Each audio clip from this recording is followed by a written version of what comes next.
வலியற்ற varicose vein சிகிச்சை எளிய 30 நிமிட செயல்முறை 7847045678. மயிலாடுதுறை மாவட்டத்திற்கு மன்னம்பந்தல் அருகே மூங்கில் தோட்டத்தில் ரூபாய் 115 கோடியில் புதிய ஆட்சியர் அலுவலகம் கட்டப்பட்டு அதற்கான திறப்பு விழா நடைபெற்றது. இதன் திறப்பு விழாவிற்கு வருகை தந்த முதலமைச்சர் மு.க.ஸ்டாலினுக்கு காவல்துறையினர் சிறப்பு அணிவகுப்பு மரியாதை அளிக்க அதனை முதலமைச்சர் ஏற்றுக்கொண்டார்.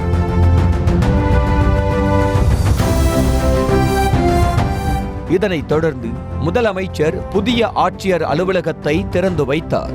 பின்னர் அங்கு அலங்கரித்து வைக்கப்பட்டிருந்த கலைஞர் திருவுருவ படத்திற்கு முதலமைச்சர் மலர் தூவி மரியாதை செய்ய அவரை தொடர்ந்து அமைச்சர்களும் மரியாதை செய்தனர்.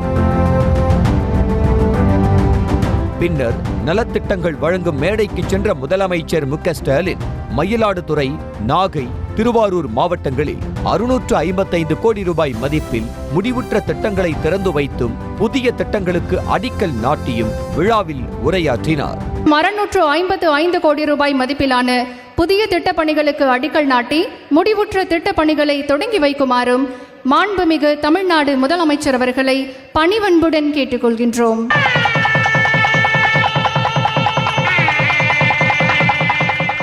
தில்லையாடி வள்ளியம்மை, மூவலூர் ராமாமிர்தம் உள்ளிட்ட பலர் பிறந்த மாவட்டம் என மாவட்டத்தின் சிறப்புகளை கூறிய முதலமைச்சர் மாவட்டங்களுக்கான உட்கட்டமைப்புகள் திமுக ஆட்சியில்தான் உருவாக்கப்பட்டதாக பெருமிதம் தெரிவித்தார். மேலும் அறிவிப்புகளை அரசாணைகளை மாற்றக்கூடிய அரசு திராவிட மாடல் அரசுதான் என்ற முதலமைச்சர் அரசாணைகள் உரிய முறையில் நடைமுறைக்கு வருவதையும் உறுதி செய்யும் அரசு திராவிட மாடல் அரசு என்றார். அதுக்கான உட்கட்டமைப்பு வசதிகளை உருவாக்கி தர்றது தான் மிக மிக முக்கியமானது. தமிழ்நாட்டில் உள்ள பெரும்பான்மையான மாவட்ட ஆட்சியர் அலுவலகங்கள் மாவட்டத்திற்கான உள்கட்டமைப்பு வசதிகள் திமுக ஆட்சிகளை தான் உருவாக்கப்பட்டவை. அதன் தொடர்ச்சியாகத்தான் உங்கள் நமது அரசானது இந்த திராவிட மாடல் அரசும் இதை செய்திருக்கிறது. அதற்கு எடுத்துக்காட்டு தான் இன்றைய விழா.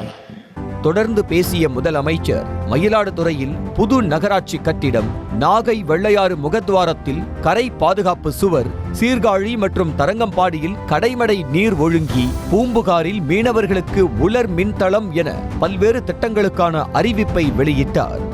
மக்கள் தொண்டுதான் இந்த ஆட்சியின் நோக்கம் என்ற முதலமைச்சர் டெல்டா காரன் என்ற பெயரில் திட்டங்களை துவங்கி வைப்பதில் மகிழ்ச்சி அடைவதாக கூறினார். நாங்கள் தேர்தல் நேரத்தில் மட்டும் வந்து போகிற முகத்தை காட்டக்கூடியவங்க நாங்கள் இல்லை. அப்படி வர்றவங்க யாருன்னு நான் சொல்லித்தான் உங்களுக்கு தெரியணும்னு அவசியம் இல்லை. தெரியும்ல உங்களுக்கு. இப்போ தேர்தல் தேதியை விரைவில் அறிவிக்க போகிறாங்க. அடிக்கடி தமிழ்நாட்டுக்கு வர தொடங்கி இருக்கிறார் நம்முடைய பாரத பிரதமர் அவர்கள். வரட்டும், அதை வேண்டாம்னு நான் சொல்லலை. தமிழ்நாட்டுக்கு நன்மை செஞ்சுட்டு நாம் வைக்கிற மிக மிக நியாயமான கோரிக்கைகளை நிறைவேற்றிட்டு வரட்டும். அப்படி இல்லாம தமிழ்நாட்டு மக்களுடைய வரி பணமும் ஓட்டு மட்டும் போதும்னு வராங்க. நாம கேட்கறது என்ன? சமீபத்தில் 2 மிகப்பெரிய இயற்கை பேரிடர்களை எதிர்கொண்டோம். அப்ப ஏற்பட்ட பாதிப்புகளை சரி செய்ய 37,000 கோடி ரூபாய் நிவாரண நிதி கேட்டோம். அதை கொடுத்துட்டு தமிழ்நாட்டுக்கு பிரதமர் வராரா? இல்ல. ₹1 கூட, ஒரு சல்லிகாசு கூட தமிழ்நாட்டு மக்களுக்கு நிதி உதவி செய்ய மாட்டாங்களாம். ஆனா தங்களோட பதவி நாற்காலியை காப்பாத்திக்கிட்டு அதுக்காக ஆதரவு கேட்டு வராங்களாம். வலியற்ற வெரிகோஸ் வெயின் சிகிச்சை எளிய 30 நிமிட செயல்முறை 7847045678. செய்திகளை உடனுக்குடனும் துல்லியமாகவும் தெரிந்து கொள்ள சப்ஸ்கிரைப் பண்ணுங்க.